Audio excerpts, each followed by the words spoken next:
my senior project, I decided to build a public address sound system, complete with 2 folded horn subwoofers and 2 full-range cabinets. The goal of this project was not just to build a sound system, but to learn as much as possible in the inner workings of what makes a complete sound system, down from the crossovers to amplification to wiring to even just plain building. Right now you, the audience, is listening to all these videos and presentations on the completed sound system. But we will now take a step back into the journey of the building of this sound system. The idea started out as building 2 18-inch folded horn subwoofers and then building 2 full-range speakers to pair with them. But eventually I settled for 2 15-inch long throw folded horn subwoofers, which in the end turned out to be a better decision because they required less power and had greater output. What I decided on were the Titan 48 subwoofers and the DR280 full-range cabinets from builder Bill Fitzmaurice. Now, the building didn't pose too many challenges until much later on in the DR280s, such as bending wood and making awkward cuts, but they posed a challenge to me personally because sometimes I don't like to read directions all the way through, and whenever I didn't, I came into problems later on. But we will talk about those issues later. As I've said before, each Titan would stand 4 feet tall and be what's known as a long throw folded horn subwoofer. This means that the throat of the horn is actually much longer and narrower than your typical folded horn subwoofer, and therefore the output is much greater than your typical 18-inch folded horn subwoofer, with much less power consumption as well. For the DR280s, I had a wide range of options to choose from in my configuration of how I would set up the tweeters. The first option, for simplicity, would be a flat array, where there would be about 6 tweeters just flat up front, and the dispersion or spread of sound would be about 90 degrees, which is very average for a PA system. The next option would have been to build a compression horn module, which is very useful in a line array setup for very narrow dispersion, but the sound goes much further, resulting in less sound pressure loss. But I'm not going to be doing that anytime soon, so that would be very unnecessary.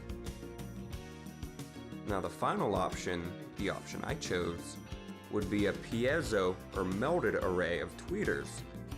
They are positioned 90 degrees, totaling 22 tweeters on each speaker. In this configuration, the dispersion is actually 120 degrees. This is perfect for audiences that are up close, for less dead zone right in the middle of the speakers. As you can see here, your typical PA system has 90 degrees of dispersion, and when the paths of the sound waves cross, they add up for a much louder zone, and you can even go further out for less sound. Now the problem is if you go too far forward, there's a dead zone where the waves cancel out or don't even hit at all. This results in a very bodiless and airy sound that leaves a lot more to be given. And with a wider dispersion, as you can see here, it remedies the issue. And further down the line, if I so chose to build more of the DR280s to build them into a line array, I could build some that are in the compression horn module and aim them further back to the audience while leaving the piezo arrays up close. Therefore, I don't have to turn them up so loud, and they widely cover the front of the audience, while the top speakers aimed at the back can be turned up, providing an even balanced sound. What a line array also does is it takes away the phenomenon known as the inverse square law, followed by sound. What the inverse square law states is that sound emanated from a point source radiates evenly as a sphere in all directions. To put this in simpler terms, the same amount of energy that came from this point has to cover a much bigger sphere as it goes on. Therefore, the decibel loss as the increase goes on is 6 decibels. Now 6 decibels sounds like very little, but that's a lot. To put this in perspective, every 10 decibels is twice as loud as previous. For example, 40 decibels is twice as loud as 30. 50 is twice as loud as 40. 60 twice as loud as 50, and so forth. What a line array will do is it'll make the sound loss proportional to the inverse of the distance, not the inverse of the distance squared, resulting in 3 decibels of loss rather than 6. Now both of the speakers I built make use of a horn. As we may have gathered by now, a horn is some of the best means of projecting sound, whether that be rolling up a sheet of paper and speaking through it very loudly to project your sound, or even these subwoofers, which are horns themselves just folded many times over to be easily transportable.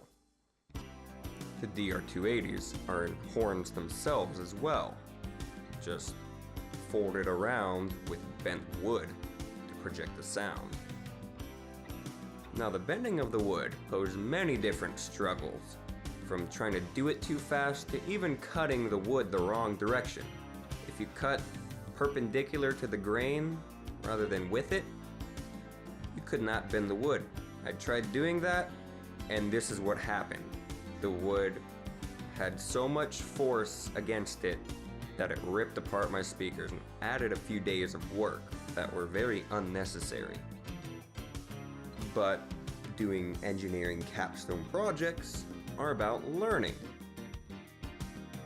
Now on to the different types of electronics used in the sound system. First and foremost, I used 3 different kinds of drivers: subwoofers, midwoofers, and tweeters. Subwoofers are what are in the Titans. These produce sub or bottom frequencies, typically ranging from 120 Hz and below. Here's a recording of a C1 played on a double bass. A C1 resides at 32 Hz, so none of that sound will come through the DR280s.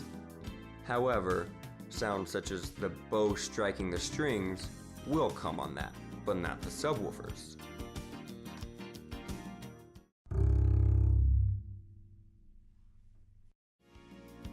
Now we go way up to a middle C. That's a C4, 3 octaves above your C1.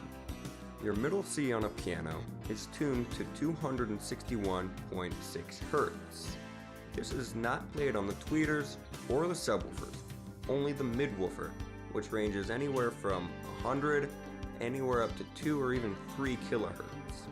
This encompasses your body of sound, your vocals, most instruments, but on its own lacks depth. Let's take a listen to middle C on a piano.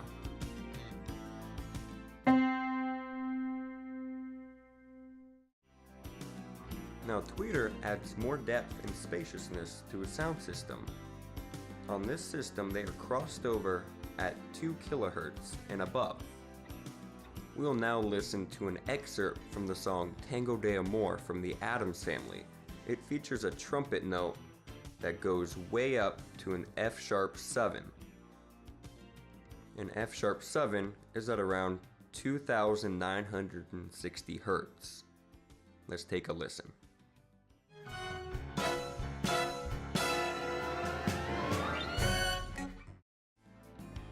Now adding all these 3 types of drivers to a sound system to make it clear and balanced can be quite a challenge, with passive and active crossovers and different kinds of speakers put together. A low frequency holds a lot more power than a very high frequency. So sending, say, 50 Hz to a tweeter would literally cook it, and sending a very high 10 kilohertz frequency to a subwoofer would be an utter waste. In the amplifiers in the sound system, I have one amplifier for both subwoofers and one amplifier for both main speakers. The drivers in the subs can play up to 125 Hz, yet I found for these speakers that a crossover point at 80 Hz does wonders for the cleanliness of the bass. We don't want muddiness and just bad sounding bass, because that can be very distracting from the overall experience of an audience. This is done through the DSP, or digital signal processor, built into the amplifier.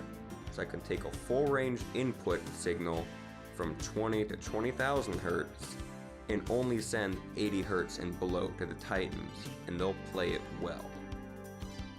Now the DR280s take from 40 to 11,000 Hz. The reason I chose 11 kHz to cross over for the full range sound is because anything above that is useless, essentially, for public address sound. It makes it sound overly bright, and frankly, most people can't hear above that anyways. Just like most people can't hear below 100 Hz, they only feel it. Once you start hearing below 100 Hz, it's way too loud. Now inside the DR280s lies two passive crossovers. One a high pass crossover and one a low pass crossover. The crossover point for both is 2 kHz. So for the 12-inch woofer inside, it gets 2 kHz and below. Now on the tweeters, they get 2 kHz and above. Now it's not a dead, smack it right in the center, anything above that, it's cut off. It cuts off a certain amount per octave, meaning a well-balanced blend between the tweeters and the woofer. And this also effectively cuts the power to the tweeters so they're not abused and cooked by the low frequencies sent to the woofer, and the woofer doesn't have frequencies wasted on it, such as 3 kHz and above. Now pairing this whole system together turned out to be a huge success, and as you can tell, you're listening to the entire banquet through these speakers. Thank you very much for listening to my presentation, and I hope you learned something from it. Today, May 17th, 2018, will be the first of many audiences that this sound system will perform live for. I hope you enjoy what you're about to hear. Thank you very much.